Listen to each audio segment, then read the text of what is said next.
एकादश स्कंध एकविंशोऽध्याय उद्धव उवाच। हे उद्धव कृष्ण मुख चाहि बोल ईशिरे कर देई भुनाथ देव तोर वाणी विधि निषेध मार्गे भणी कर्तव्य कर्मे गुण देई निषेध दोष उपजयी स्वर्ग नरक बेनि मार्गे उपनिषद ब्रह्म भागे धर्म साधंती नाना मते अन्ते गमंती बेनि पते एवेद जगते ईश्वर संसार चक्रे मूलधारम एवेद सर्वभूत आखि बाह्य अंतर कर्म साखी जे मार्गे गुण दोष सार एणे न तुटई संसारम ए तमुखु पुहि पूर्वे शुणी एक कथा मान परिमाणी संशय कली ब्रह्मचिते भोनाथ मोग्रते हेमते उद्धव वचन शुणी कहती भगवान श्री भगवान वाचम। उद्धव एक चित्ते शुण जे जोग लक्ष्य परित्राण भक्ति कर्म ज्ञान ज्ञानी हेमंत जोग मार्ग तिनि एतिनि पथु अन्य मते उपाय न देखी जगते एकथा शुण मन देई उत्तम शिष्य कही एतिनि जोग तोर आगे शुण कही वेद भागे कर्मर फल त्याग करी विष्णुर भाव चित्ते धरी दिन बंचई दृढ़ भावे से अधिकारी ज्ञान जोगे ताहार कर्म जोग सार वेद निर्मित ए संसार विषय वसु जार चित्ते वैराग्य संभवे किंचिते ए ताहाकु बोली ज्ञान जोगी निर्लोप ज्ञाने सुख भोगी मुजाकु करो ईशदय ताहार महाभाग्योदय मो नाम श्रवण कीर्तने श्रद्धा उपजे जार मने तावत वेद अधिकारे कर्म करिब ए संसारे एतिनि जोग वीर तोते कहली स्वकर्म उचिते स्वधर्मे स्वभाव जुकते यज्ञादि कर्म करे जेते से कर्म फल आशा तेजे केवल मो चरण भजे उद्धव रहे से निश्चिंते न गमे दुख सुख पते स्वर्ग संपदे आशा नाही नरके पड़ी बसे काई मो भावे रहे से निश्चिंत कुकर्म न भजेता चितम मुहि बसई तार अंगे सकल संधि घेनी संगे उद्धव चित्ते अनुमान एमो विशुद्ध तत्व ज्ञानम एणु ए स्वर्गवासी जने नित्य चिंतन्ति अनुमाने भरत भूमि मध्य जाई मनुष्य देह आंबे पाई ए भक्ति जोगे अनुक्षणे भजीबु श्रीकृष्ण चरणे नरकवासी एहि मते नित्य चिंतन्ति हृदगते दुर्लभ मनुष्य शरीर नरक निस्तारण द्वार आंबे पाइबु ताहा काई पूर्व अर्जिला पुण्य नाई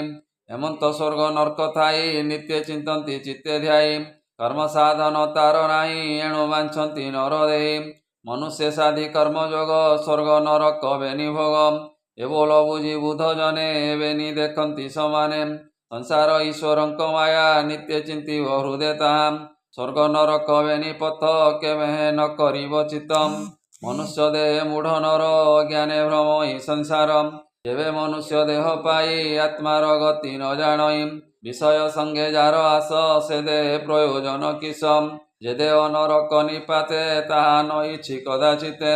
एणु ए नर देह पाई जावत मृत्यु न घटई तावत ज्ञान वैराग्ये मोर भक्ति जोग मार्गे बेगे मरण मुखुतर मनुष्य देह नोहे चिरम ए देह सर्वसिद्धि हेतु संसार भव सिंधु सेतु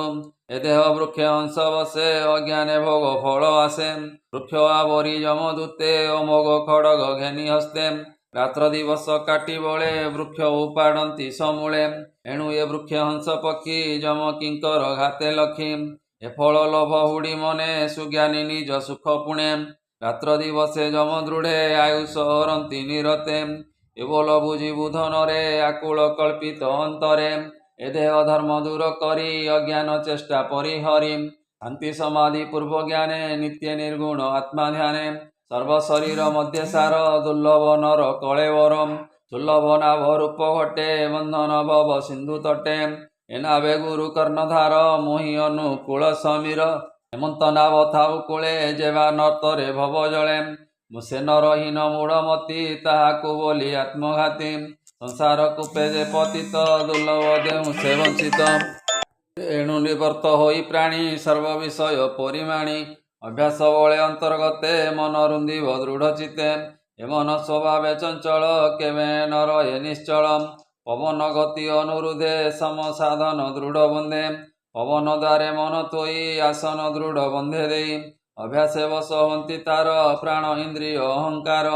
चंचल मन एक करी साधिव तत्व गुण धरी परम जोग ए साधन अभ्यासे मन निरोधन ଚଞ୍ଚଳ ତୁରଙ୍ଗ ଯେସନେ କ୍ରମେ ସୁସାଧ୍ୟ ଦିନେ ଦିନେ ଅଳ୍ପ ଅଳ୍ପ ଅଭ୍ୟାସେ ମନ ପବନ ସ୍ଥାପି ବସେ ଏ ନିଶ୍ଚିନ୍ତେ ରହେ ଦେହ ବହି ସଂସାର ସାକ୍ଷୀ ପ୍ରାୟ ହୋଇ ଦେଖଇ ଜନ୍ତୁଙ୍କ ମରଣ ଏ ଭବ ସାଗର ତାରଣ ପ୍ରସନ୍ନ ହୁଏ ଯେବେ ମନ ଅସତ୍ୟ ଦେଖେ ତ୍ରିଭୁବନମ୍ ଗୁରୁ ବଚନେ ମନ ସ୍ଥିର ବିଷୟ ବୈରାଗ୍ୟ ଯାହାର ନିରତେ ନିଷ୍ଠେ ସ୍ଥିର ମନା କର୍ମେ ଖଣ୍ଡଇ ଦୁର୍ବାସନା ସଂକଳ୍ପେ ତୁଟେ ନିରବଧି ସମାଧି ଯୋଗ ପଥ ସିଦ୍ଧି ମନକୁ ତତ୍ତ୍ୱ ଜ୍ଞାନେ ଆଣି ଭକତି ଯୋଗ ପରିମାଣି ମରୁପ କରି ଉପାସନା କୀର୍ତ୍ତନ ଅର୍ଚ୍ଚନ ବନ୍ଦନା ମନ ସଂଯମ କରି ହୃଦେ ଆନନ୍ଦେ ଦିଏ ମୋର ପାଦେ ଆନନ୍ଦେ ଭ୍ରମ ଈଶୟଳେ ଯେସନେ ଦୁଷ୍ଟ ସଙ୍ଗ ମେଳେ ଯେତେ ନିନ୍ଦିତ କର୍ମ କରେ ସେ ପାପ ମୋର ଧ୍ୟାନ ହରେ ମୋ ନାମ ଶ୍ରବଣ କୀର୍ତ୍ତନେ ଶ୍ରଦ୍ଧା ଉପୁଜେ ଯାର ମନେ ନିର୍ଦ୍ୱନ୍ଦେ ସର୍ବକର୍ମ ତେଜେ କେବଳ ଦୃଢ଼େ ମତେ ଭଜେ ଏ ସଂକଳ୍ପ ଭୋଗ ଦୁଃଖମୟେ ଯାହା ଛାଡ଼ନ୍ତେ ସୁଖ ହୁଏ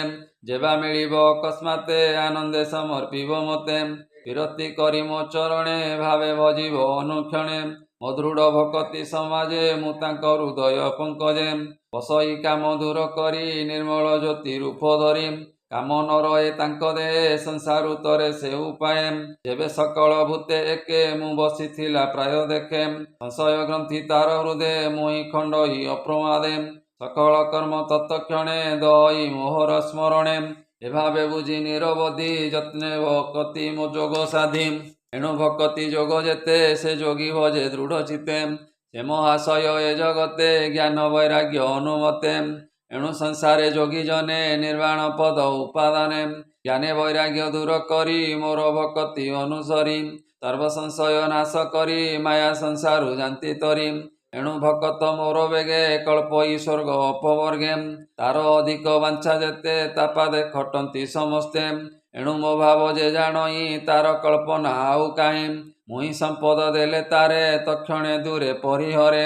ସକଳ ଭାବେ ସେ ଉଦାର ସୁନିରପେକ୍ଷ ଜ୍ଞାନ ତାର ଏଣୁ ନିଷ୍କାମ ଯାର ଗତି ସେ ଲଭେ ଏକାନ୍ତ ଭକତି ମୋର ଭକତ ଯେଉଁ ନର ଶୁଭ ଅଶୁଭ ନାହିଁ ତାର ସଂସାରେ ନାହିଁ ଗୁଣ ଦୋଷ ଯେ ପ୍ରାଣୀ ମୋହର ବିଶ୍ୱାସ ଏଣୁ ଭକତି ଯୋଗ ପତେ ଯେ ପ୍ରାଣୀ ଆଶ୍ରେ କରେ ମତେ ଏଣୁ ସଂକଳ୍ପ ତାର ମିଳେ ଯେ ମତେ ଭଜଇ ନିଶ୍ଚଳେ ଏଣୁ ମୁଁ ତୋହର ବଚନେ ଜ୍ଞାନ ବୈରାଗ୍ୟ ଅନୁମାନେ କହିଲି ଭକତି ଲକ୍ଷଣ ଉଦ୍ଧବ ସାବଧାନେ ଶୁଣ ପାମରହୀନ ଜଗନ୍ନାଥ ଗୀତ ପ୍ରବନ୍ଧେ ଭଗବତ ଯାହା କହିଲା ଜନହିତେ ଶୁଣ ସୁଜନେ ଏକଚିତେ ଉଦ୍ଧବ ମାଧବ ସମ୍ବାଦ ଶୁଣନ୍ତେ ନ ଲାଗେ ପ୍ରମାଦ ଇତି ଶ୍ରୀମଦ୍ଭାଗବତେ ମହାପୁରାଣେ ପାରମହଂସ୍ୟାଂ ସହିତାଂ वयासिक्याम एकादश स्कंदे भक्ति योग तत्व ज्ञान कथनम नाम एकोविंशोऽध्यायः बोल आनंदे कवार हरि हरि बोलम।